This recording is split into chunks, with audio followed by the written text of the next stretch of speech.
You're listening to program notes for the Florida Orchestra's Huff Family Foundation Masterworks series. In this episode, I will be talking about Augusta Holmès' Irlande, Antonin Dvořák's Violin Concerto in A minor, and Johannes Brahms' Symphony No. 4. So you can dive deeper into the music anytime, anywhere. These audio program notes are authored by Kurt Loft, a local writer who has written about the arts in the Tampa Bay area for more than 40 years. You can find his full transcriptions at floridaorchestra.org. All right, let's dive in.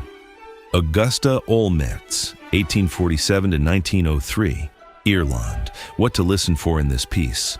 Holmès captures in music the struggle for an independent Ireland along with the hope of its people.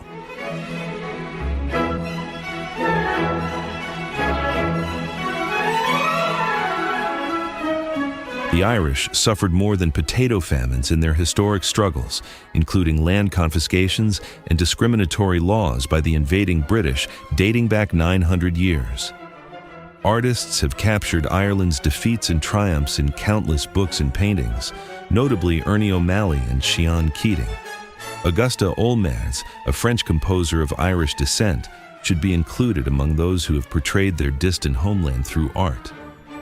Completed in 1882, Holmès' symphonic poem, Irlande, is a deeply felt work of patriotism that pays tribute to the beauty and sacrifice of Ireland under English rule. Its pastoral scenes rub elbows with a funeral march, and its triumphant finale suggests her political commitment to the independence of all small nations forced to defend themselves against more powerful aggressors.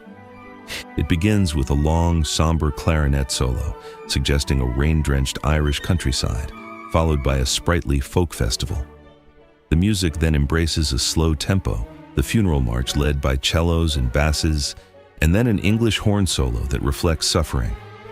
A grand Wagner-inspired climax for full orchestra spins a spirited march to suggest future of hope and resilience. The Florida Orchestra music director Michael Francis knows a thing or two about Holmès. In 2024, he made a recording of her symphonic poems with the Deutsche Staatsphilharmonie Rheinland-Pfalz Orchestra on the CPO label. Irlande is an example of the plight of the Irish, but there's also a general sense of optimism with lots of humorous bits throughout the music, he said. Her music deserves to be heard more often.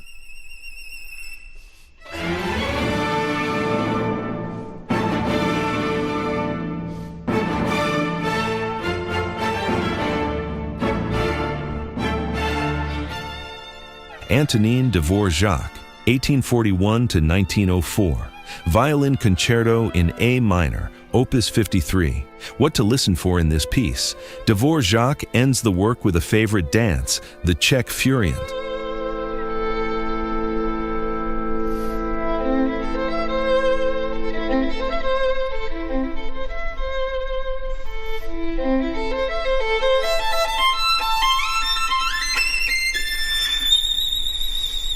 For many listeners, the music of Dvořák feels homegrown, as if he planted the notes in rich soil and later harvested them in the harmony of his scores. Stylistically, Dvořák's music often feels like it belongs somewhere between Germany and Russia, a blend of the earthiness of Brahms and the emotionalism of Tchaikovsky. But given Dvořák's love of Bohemian folk song, his music is his alone. Even more than his fellow Czech composers, he was the pivotal figure in creating an indigenous voice for his homeland. Dvořák certainly was beloved in Bohemia long before his fame reached across the globe in 1893 with the premiere of his Symphony No. 9 from the New World, which was given its first performance at New York's Carnegie Hall to great acclaim. But a piece popular long before his final symphony was the Violin Concerto.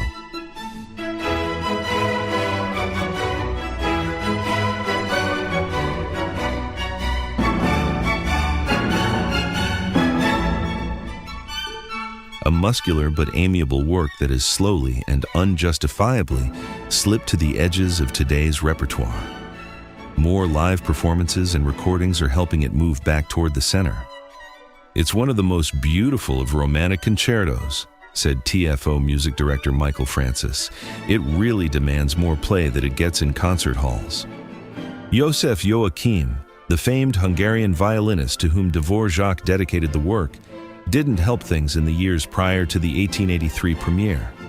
He demanded revisions and disagreed with the work's structure. Eager to please, the composer complied, up to a point. His patience with Joachim's repeated requests for alterations wore thin, and he finished the score in situ, offering the first performance to the Prague virtuoso František Ondříček. Oddly enough, Joachim remained the concerto's dedicatee, although he never performed it in public.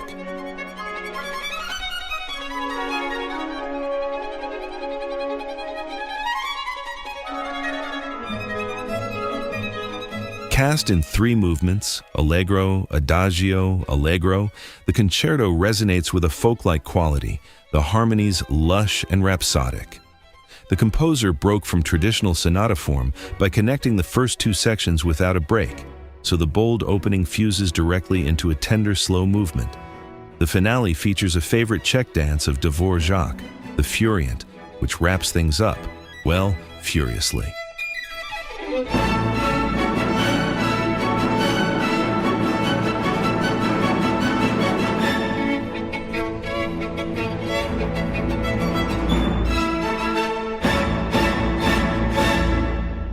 Johannes Brahms, 1833 to 1897, Symphony No. 4 in E minor, Opus 98. What to listen for in this piece?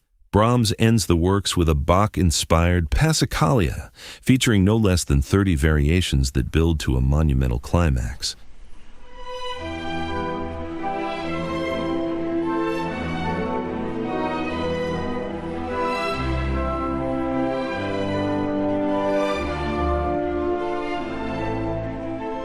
Brahms was, and still is, a paradox.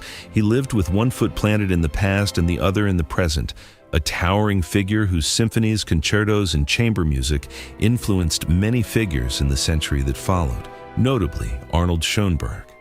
Among the last great composers of the late Germanic tradition, he was a romantic classicist, a classical romantic, neo-Baroque adherent, and Renaissance polyphonist all in one, notes Jan Swafford in his 1997 biography on the composer.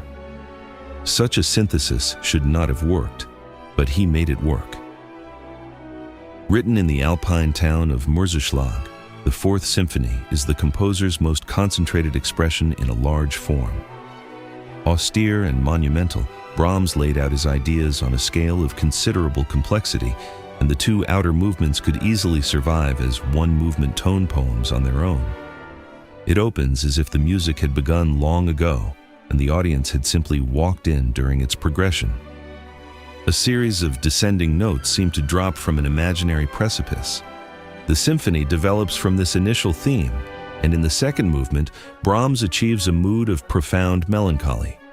The scherzo is the only one in his 4 symphonies that can be described as boisterous, and its energetic rhythms inspired the rock group Yes to record its own version, called Cans and Brahms, on the 1972 album Fragile. The finale is unique in the symphonic canon. Marked with great energy and passion, it employs a passacaglia, a ground bass over which upper voices weave, based on Bach's Cantata No. 150. A set of 30 variations follows, but any learned device is hidden. The contrapuntal scheme is subdued to the point of being almost invisible to the average listener. It would be the last piece of his own that Brahms heard in public performance, and like his final days of illness, it does not resolve into light. In the coda of the Fourth Symphony, there is no transformation, but rather a sustained tragic intensity that reels into the final E minor chords, Swafford writes. For the only time in his symphonies or in any large work before him, Brahms does not turn to a major key at the end of a minor key piece. He allows the darkness to stand, giving tragedy the last word.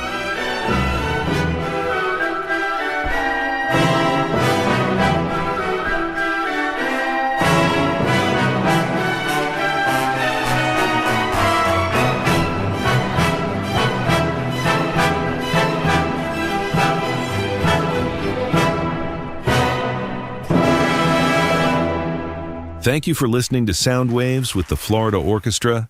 Enjoy the concert.